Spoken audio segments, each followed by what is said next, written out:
Let's start off with a little context. Since I have no intentions of competing in any bodybuilding, physique competitions, and I really have no intentions of powerlifting competitions either. Fast forward to May of 2022 when I went to Rhode Island to watch Brandon compete, and we spoke briefly. During our chat, Brandon asked me if this initial experience might get me to try competing, and I have to say that it was truly exciting enough to stir my consideration. One should never say never, so I'm not ruling it out. So here we are on my journey to the platform in March because I registered for a local competition with the USAPL organization, and I wanted to take you on the journey with me. I'll be using the EvolveAI app, and as you can see, I'm about 60 days out from competition as of this video.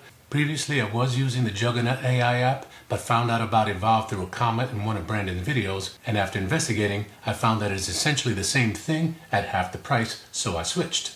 I may talk about why I switched from one app to the other, but that's not really the goal of the series. I'll get into the goals shortly. However, what you see on my right is the start of my programming with the EvolveAI app in early December.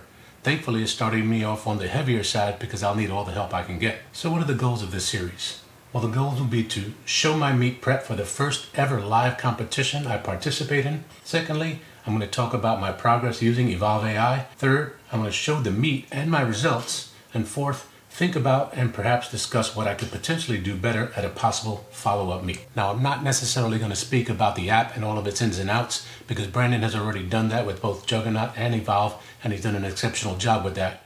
However, if you do have any specific questions about the EvolveAI app or even Juggernaut from my 7 months of using that, I'm happy to answer those questions as we go along in the series. Now, as stated, I have essentially 8 weeks to my meet date, and I just wrapped up my deload week from the previous strength block.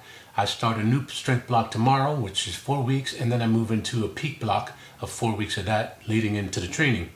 So my hope is to put out a video each week of the next 8 weeks through the series to show you my progress, my thoughts on training, my thoughts on the app, my feelings, my lift goals, my fears, and more. Perhaps I'll jump on the scale and show how I'm tracking my weight as well, since my competition classification is based on, you guessed it, my weight. I also intend on cleaning up my diet a bit, since admittedly it wasn't too great over the holidays, but I'm not too concerned with weight or obviously setting records since this is my first outing, but I do want to have an initial good outing in this first competition of mine. Now, my long-term goals haven't changed at all. Stay healthy and fit. My short-term goals are obviously this meet, staying healthy, and making some progress gains to hopefully have some new PRs at that competition. With this being my first live competition, I have no idea what to expect because of the long hours from start to finish. Things like keeping warm and staying loose, maintaining adequate energy through proper nutrition and food intake throughout the meet, warming up for my lifts, and 100 other things I have no idea about as a newbie.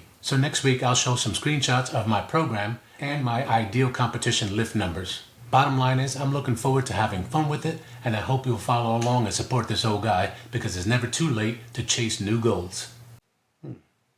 I'll be a middle-aged rookie. So what do you say we get this shit started? I have the tiger, baby. I have the tiger.